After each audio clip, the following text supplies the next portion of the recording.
Ebola crisis, Oxfam calls for recovery Marshall Plan. Oxfam has called for a multi-million-dollar Marshall Plan-type scheme to help the three West Africa countries worst affected by Ebola to recover.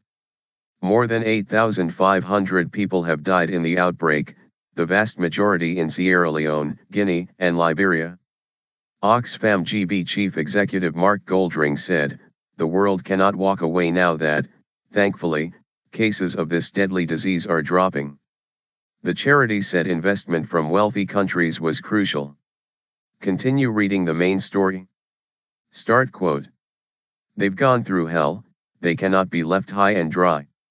Mark Goldring. Oxfam. The Marshall Plan was the post-World War II project for European recovery.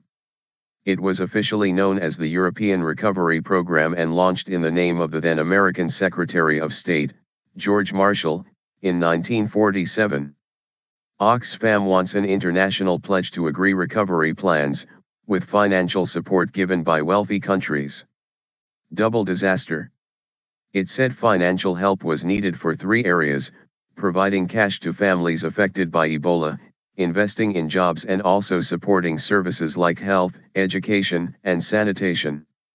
Mr. Goldring, speaking on a visit to Liberia, said, "People need cash in their hands now, they need good jobs to feed their families in the near future and decent health, education, and other essential services.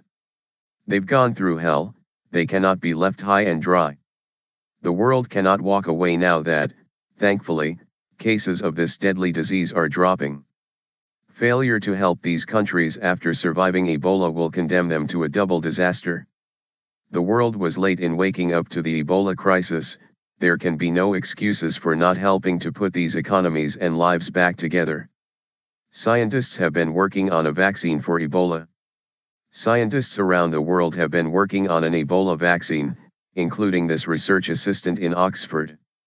The charity said a survey of 1,648 people in 3 Liberian counties found 73% of families had seen their income decline following the outbreak, with some struggling to buy enough food as a result.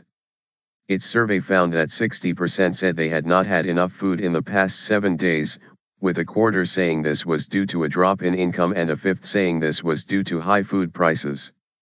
The price of rice has risen 40% above its seasonal average in Liberia, Oxfam said. Vaccine hope. The World Bank has estimated nearly 180,000 people have lost their jobs in Sierra Leone since the outbreak began, with half of the heads of households in Liberia currently out of work. Food prices have also been rising, adding to families' problems, Oxfam said. Meanwhile, details have been given of a large-scale trial of vaccines against Ebola. The US-funded program will begin in Liberia and will initially see 600 people getting the vaccine. BBC International Development correspondent Mark Doyle said, "Because of the tragedy of the Ebola epidemic in West Africa, and the threat it poses to the whole world, a vaccine that would normally take 10 years to develop is being tested after just 2. And a small West African nation, Liberia, is playing a vital role in trying to solve a potential global health disaster."